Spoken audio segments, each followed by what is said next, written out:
Ucrania conmemora este martes el cuarto aniversario de la invasión a gran escala de Rusia con el respaldo de sus aliados más cercanos y sin señales de una pronta resolución para el conflicto más sangriento de Europa desde la Segunda Guerra Mundial. Con esto comenzamos. Los saluda Silvia Cabrera en Berlín. Titulares.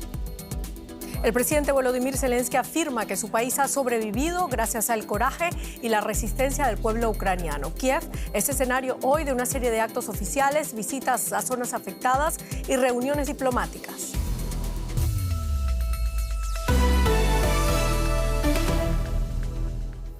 Hoy se cumplen 4 años del inicio de la guerra en Ucrania. En la madrugada del 24 de febrero del 2022, Vladimir Putin anunció una operación militar especial y minutos después comenzó la invasión a gran escala. Desde entonces, la destrucción y las muertes han marcado el rumbo del país, mientras Rusia está lejos de tomar el control total de Ucrania. Estados Unidos, por su parte, sigue presionando para que Kiev acepte una paz que en términos rusos supondría una capitulación. ¿Cuáles han sido los momentos clave y cómo ha cambiado el mapa de este conflicto? Vamos a verlo. La invasión de Ucrania comenzó cerca de las 4 de la madrugada, por tierra y por aire. Y 10 días más tarde, las tropas rusas habían llegado a los suburbios de Kiev, prácticamente a 20 kilómetros de la oficina del presidente Zelensky. Desde el centro de la capital ucraniana se podía escuchar el fuego de artillería. Pero las tropas rusas subestimaron la capacidad militar de Ucrania.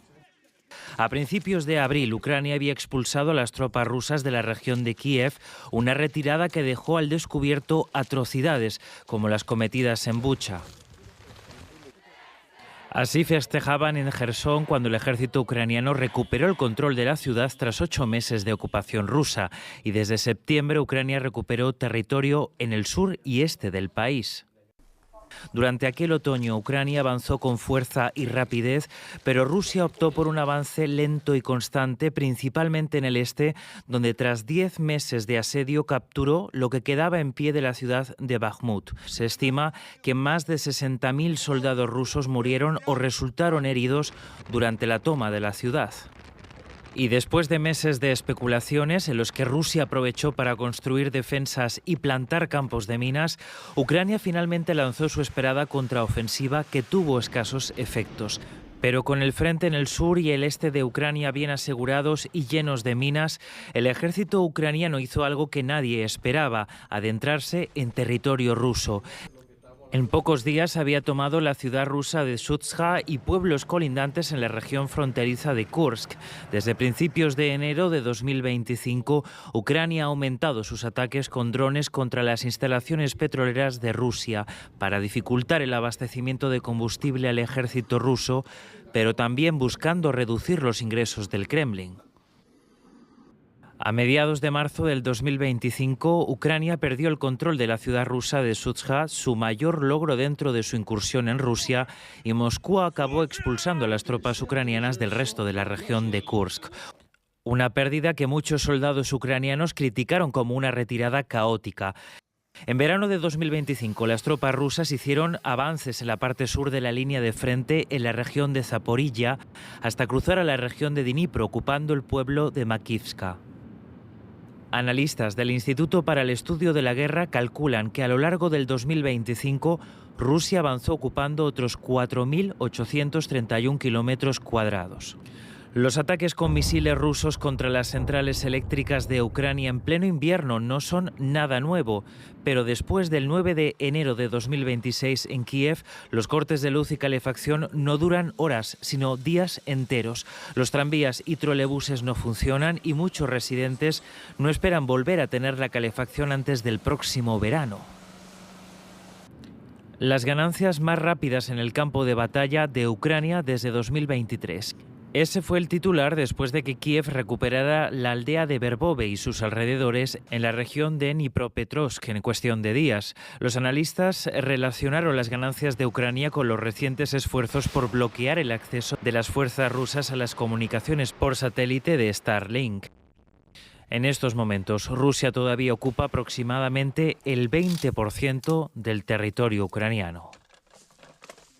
Y vamos ahora a Kiev, conectamos con nuestra enviada especial Carolina Chimoy. ¿Qué tal, Carolina? Bueno, en este nuevo aniversario del inicio de la invasión rusa, ¿qué significa hoy esta fecha para los ucranianos? ¿Cómo se está viviendo allá? Es una fecha que es, claro, difícil de olvidar para los ucranianos, Silvia. Un día como este lo veíamos en el reportaje, en la madrugada se escuchaban aquí mismo, en la plaza en la que estoy, en el Maidán, en el centro de Kiev, los primeros misiles, las primeras bombas, los primeros estallidos. A muchos les quedó como un recuerdo, como un trauma casi, pero también hay que decir que la gente en Ucrania se ha acostumbrado ya a esas alarmas, a esos sonidos, sobre todo mientras más se va acercando uno al este de Ucrania, al frente, los sonidos son más intensos y la gente está acostumbrada a vivir esto cada día. También es necesario recordar, Silvia, que muchos están cansados, están exhaustos de la guerra y todo lo que esto conlleva, pérdidas humanas, como veíamos en el reportaje, pérdidas de luz por los ataques que ha habido a infraestructura crítica, también de calefacción en este invierno que ha sido muy duro en Ucrania. Sin embargo, no están dispuestos a ceder ni un centímetro de territorio, lo cual conlleva, claro, a que estén en la guerra todavía y lo vayan a estar probablemente por bastante tiempo más. Zelensky dijo durante su discurso el día de ayer que Ucrania se está preparando también de manera armamentística, pero también mentalmente a un una guerra que posiblemente tarde incluso algunos años más si es que no se llega a un acuerdo de paz que vaya también de acuerdo a las condiciones que Ucrania quiere para su país. Carolina, tú lo has dicho, Zelensky dice que empezó a trabajar en detalles de garantía para la adhesión de Ucrania a la Unión Europea. ¿Confía entonces el gobierno ucraniano en esta medida? Ese es uno de los puntos más importantes, exacto, Silvia. No solo son garantías de seguridad las que busca Ucrania, sino también el ser miembro de la Unión Europea. Zelensky dice que esto tendría que suceder como muy tarde en el año 2027, pero que esto, claro, le daría cierta seguridad a Ucrania y también sería un símbolo importante hacia el mundo, hacer Ucrania parte de la Unión Europea y con ello también darle la seguridad que necesita, la garantía de seguridad que necesita. Ahora, el día de hoy vimos también como Ursula von der Leyen, la presidenta de la Comisión Europea, como también Antonio Koch, el presidente del Consejo Europeo, han estado apoyando a Zelensky precisamente en este punto, señalando Ucrania es importante para Europa y Europa es importante para Ucrania. Muchísimas gracias, Carolina Chimoy, desde Kiev. Un placer, Silvia.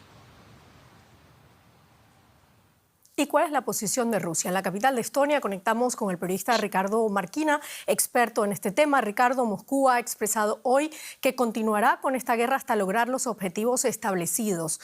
¿Están las tropas rusas en condiciones de mantener esta ofensiva?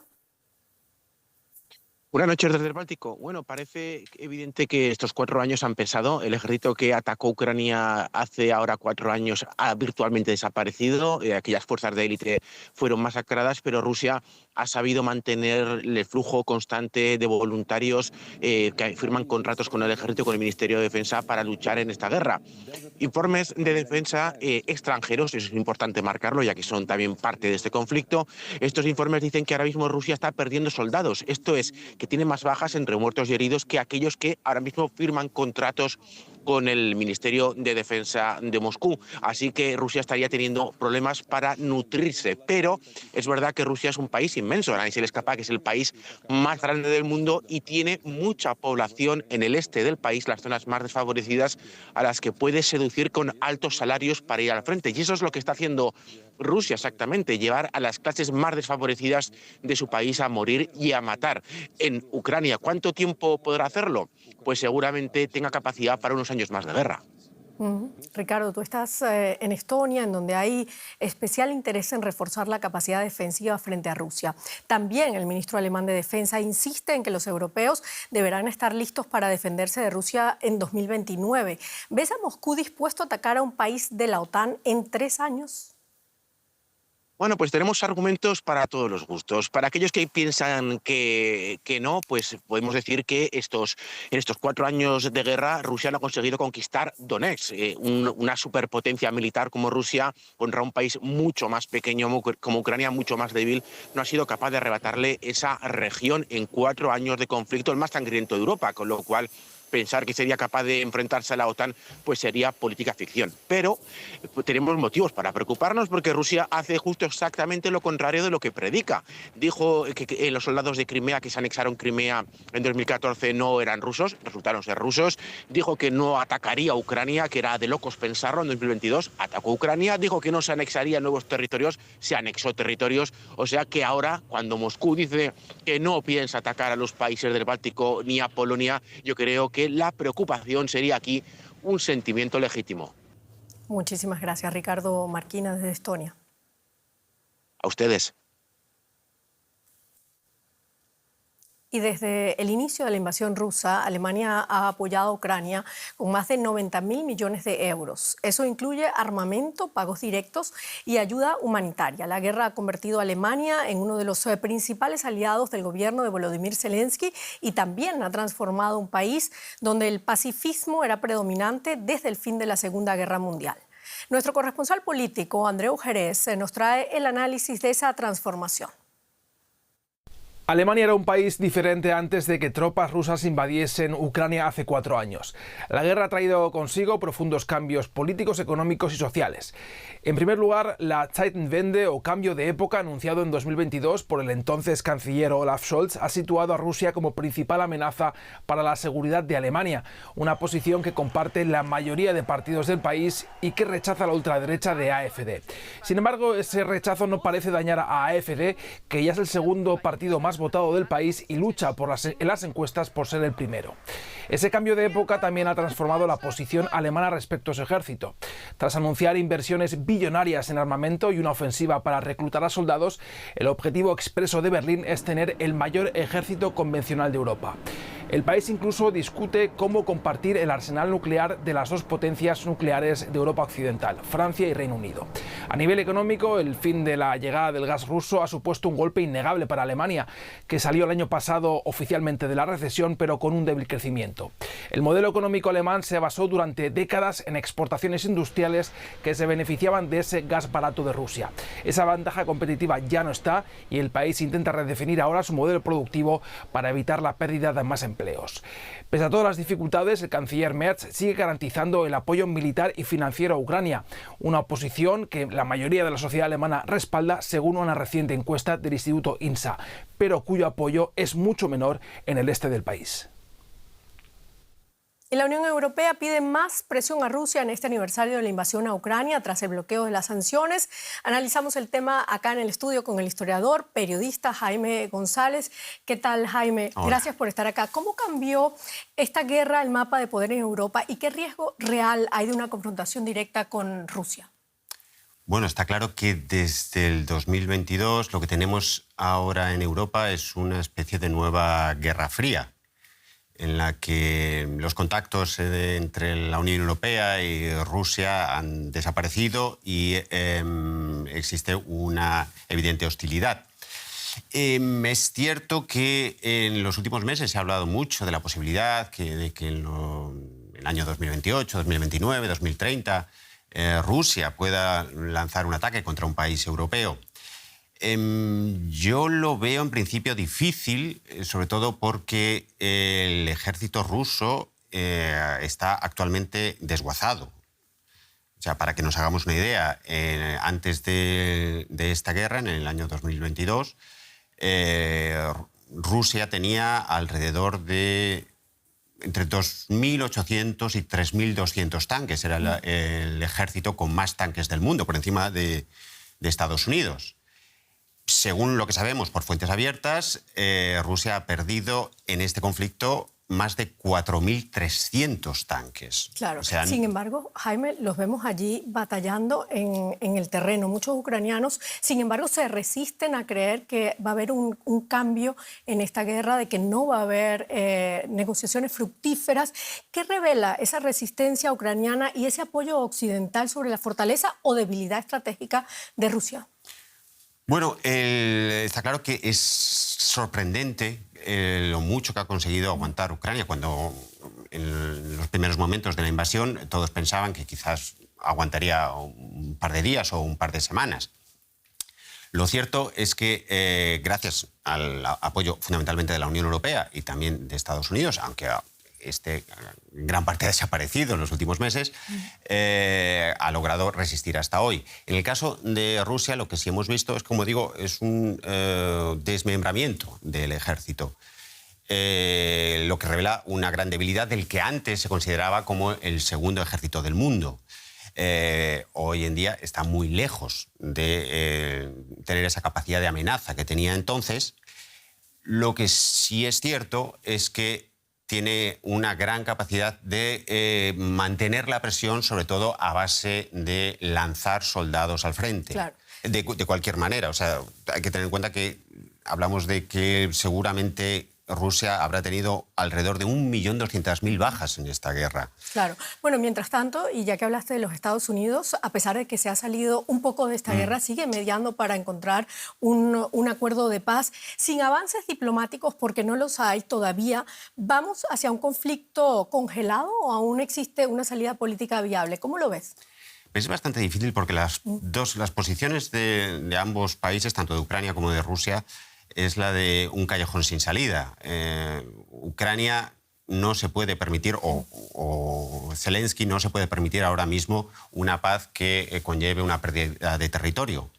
Pero Putin tampoco se puede permitir ahora mismo una paz que no constituya algún tipo de recompensa territorial, ya que en principio se había metido en una operación militar especial que iba a durar solo unos pocos días y que, como digo, ha costado más de 1 millón de bajas. En estas situaciones uno tiene más bien la impresión de que estamos entre una especie de duelo y que el primero que pestañee va a perder. Habrá que ver si en esta guerra de desgaste, en qué medida las retaguardias, tanto de Rusia como de Ucrania, son capaces de aguantar, y la primera que se derrumbe será la que lleve al paso para negociar definitivamente y en serio. Claro. Muchísimas gracias, Jaime González, por este análisis. Gracias a ti. Bueno, y la guerra en Ucrania no solo fue parte importante de los cambios geopolíticos de estos últimos años a nivel global, también está cambiando las realidades de muchos latinoamericanos que ante la falta de oportunidades en sus países respondieron al llamado del gobierno ucraniano. Lo que comenzó con una campaña digital de reclutamiento internacional el año pasado ya es una realidad sobre el terreno. Latinoamericanos luchando para Ucrania. Estos soldados están luchando por Ucrania. Uno de ellos herido. Están intentando sacarlo con vida, pero ninguno de ellos es de Ucrania. Estamos en medio de un entrenamiento de soldados exclusivamente latinoamericanos que vinieron hasta Ucrania para luchar en el frente. Ahora mismo solo es un entrenamiento, hay un herido detrás mío, pero en un par de días van a ser enviados al frente, a las trincheras, a luchar bajo condiciones reales. La mayoría llegó hace apenas unas semanas, desde muy lejos. ¿Pero por qué vinieron aquí? ¿Qué los motiva a arriesgar la vida en una guerra que no es la suya? Soy una persona que tiene la capacidad física y mental y el entrenamiento para poder ayudar. Esa fue mi principal razón para venir aquí, hacer algo por un país que no es el mío, pero que desde el momento en que llegué se convirtió en mi país. Me acogieron bien, la gente aquí me recibió muy bien, así que voy a hacer lo que pueda, todo lo que pueda. Desde el primer día uno que tomé la decisión de venir aquí, vine con la expectativa de ayudar a Ucrania en todo lo que pueda y más en mi área de medicina. Yo soy médico de combate, entonces he estado ayudándolos durante todos esos 3 años que llevo aquí, que ya voy para 4 años, cambiando para los 4 años. Más allá de la ideología y las ganas de ayudar, también pesa la realidad, la falta de oportunidades en su propio país. En Colombia, él trabajaba en construcción. No, allá pagan muy barato y entonces muy barato y lo hacen trabajar más horas y cuando trabajan uno más horas, a veces no pagan, se demoran y entonces pues no funciona allá en Colombia. Por eso es que muchos colombianos se han ido para afuera, para el exterior. Cuando escuché para marzo que había abierto Zelensky las oportunidades para los extranjeros, lo tomé como una opción porque estaba teniendo dificultades para encontrar trabajo después de haberme dado de baja del ejército en México. ¿Me esperan ahí listos? Los dos. Vamos. Por ahora esto solo es un entrenamiento, pero en el frente el miedo no se simula. La amenaza es real. Y quienes ya estuvieron allí lo saben. Tuve varias contusiones por impactos de artillería y de tanques en la cabeza. Y a pesar de eso continúas, ¿por qué? Es mi vocación, me gusta mucho el ejército. Entonces, cuando se me ofreció la oportunidad en 2023 de trabajar como instructor en su momento en el 4º Batallón de la Legión Internacional, decidí tomar la oferta y empezar a entrenar gente. Una guerra que ya es internacional y que depende del apoyo del exterior, no solo de dinero o armas, cada vez más también de combatientes. ¡Al suelo! Bueno, hay miedo, incertidumbre y desgaste para Rusia, pero también para Ucrania, los dos países, ¿no? Exactamente. Y si hablamos de bajas, Silvia, tenemos que decir que Rusia también está pagando un alto precio por la guerra en Ucrania. Ya nos lo comentaba nuestro compañero en el estudio. Se estima que hasta 1 millón de soldados rusos han muerto o resultado heridos. Además, la economía también se está viendo afectada, lógicamente. En el siguiente informe hemos pixelado los rostros de los ciudadanos que se quejan de la situación para ocultar su identidad. Por su parte, el control del presidente Vladimir Putin sobre el poder parece tan férreo como siempre. 4 años después de la invasión rusa de Ucrania a gran escala, los combates continúan. Y a pesar de las negociaciones, el conflicto no parece que vaya a terminar pronto. Continuar la guerra puede ser más beneficioso para Putin que terminarla. Si la termina, la gente se despertará y sentirá como una resaca. La guerra habrá terminado y se preguntarán dónde están las mejoras, y no habrá mejoras, y eso por varias razones.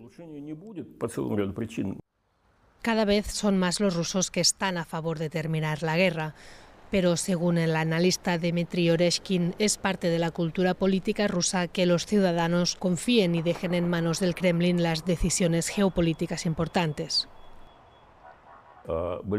La mayoría entiende que habrá que negociar en determinados términos. Esos términos deben ser los nuestros, la opinión pública es firme al respecto. ¿Y qué significan exactamente nuestros términos? Eso lo explicará el camarada Putin. El malestar social se centra más en las preocupaciones del día a día y no en la geopolítica. Los salarios se han estancado, mientras que los precios de los alimentos no paran de subir. Las ambiciones militares del Kremlin le están costando caras a los ciudadanos de a pie. Nos ha cambiado la vida, somos más pobres, los precios suben y yo he perdido mi trabajo. La vida sin lugar a duda ha empeorado en comparación con años anteriores, eso es seguro, con la inflación y todo lo demás. Es muy doloroso, pero ¿qué se le va a hacer? Hay que defender a Rusia. Solo unos pocos piensan que Putin va a caer. El sistema actual está diseñado para que se mantenga en el poder. Olvídate de las revueltas, eso es un cuento de hadas sacado de los libros de texto del partido en el que el pueblo se levanta y derriba un régimen odiado. El poder cambia debido a divisiones dentro de las élites. Pero por ahora las élites rusas permanecen en silencio. El precio de la deslealtad es demasiado alto. Mientras tanto, Occidente está apretando las tuercas de la economía rusa. Según un estudio del grupo de expertos estadounidense Atlantic Council, las industrias relacionadas con la guerra en Rusia están en auge. Sin embargo, todos los demás sectores económicos están en gran medida estancados. Cuanto más se prolongue la guerra en Ucrania, mayor será el precio que tendrá que pagar Vladimir Putin, tanto en el ámbito político como en el económico. Bueno, pues vamos a fijarnos con más detenimiento en las consecuencias económicas de la guerra con nuestro compañero en la Bolsa de Frankfurt, Ezequiel Daray. Muy buenas tardes, Ezequiel. La economía de Rusia sigue creciendo a pesar del alto costo de la guerra. ¿Qué tanto están afectando el conflicto, las sanciones de Occidente a su economía? Bueno, mucho, Rosa. Habría crecido 0,6% el año pasado, pero tengamos en cuenta que esto es un cuarto de lo que había crecido el año anterior. El desempleo se mantiene bajo en un 2% porque una gran cantidad de ingenieros se han ocupado en la maquinaria bélica y porque muchos jóvenes que formaban parte de la fuerza laboral o que no conseguían empleo se han ido de Rusia. Pero tantos ingenieros también se necesitan para la inteligencia artificial y Rusia, que estaba bien posicionada para la carrera de la inteligencia artificial, sin ingenieros, sin mano de obra y sin los microchips por las sanciones occidentales, está siendo realmente perjudicada. La inversión privada ha caído muchísimo. Esto explica por qué los salarios no suben y por qué cae la inversión. Bueno, porque muchas empresas extranjeras se han ido, porque ha habido muchas expropiaciones y porque ha habido aumento en los impuestos a las sociedades justamente para financiar la guerra. Y la guerra está afectando también el día a día de los rusos. Por ejemplo, en cuanto a los viajes, el año pasado se tuvieron que cerrar 500 veces aeropuertos y el 90% de los viajes que hacen los rusos de las aerolíneas rusas son en aviones de Boeing y de Airbus. Bueno, no se consiguen por las sanciones las piezas para poder reparar las averías y muchos vuelos se tienen que cancelar por esa razón o volar en aeronaves rusas. Ezequiel, me gustaría analizar también el caso de Ucrania, que obviamente es mucho más grave. ¿Cuánto tiempo puede resistir la economía ucraniana a las condiciones que impone el conflicto bélico?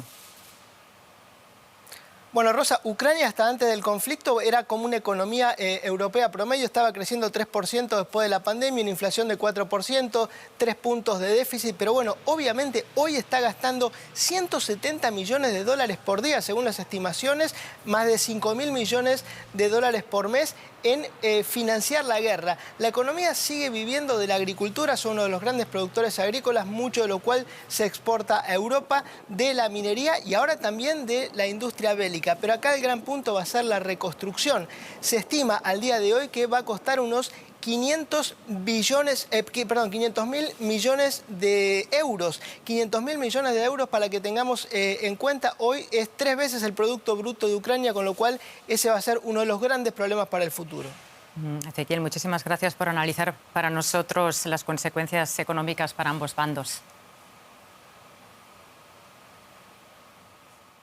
Bueno, y esto es todo por ahora en la economía. Silvia. Gracias, Rosa. Seguimos nosotros porque 4 años después del inicio de la invasión rusa, la guerra en Ucrania sigue abierta y sin una salida clara. Moscú afirmó este martes que aún no ha alcanzado todos sus objetivos y que continuará con la llamada operación militar especial, una señal de que el conflicto está lejos de terminar.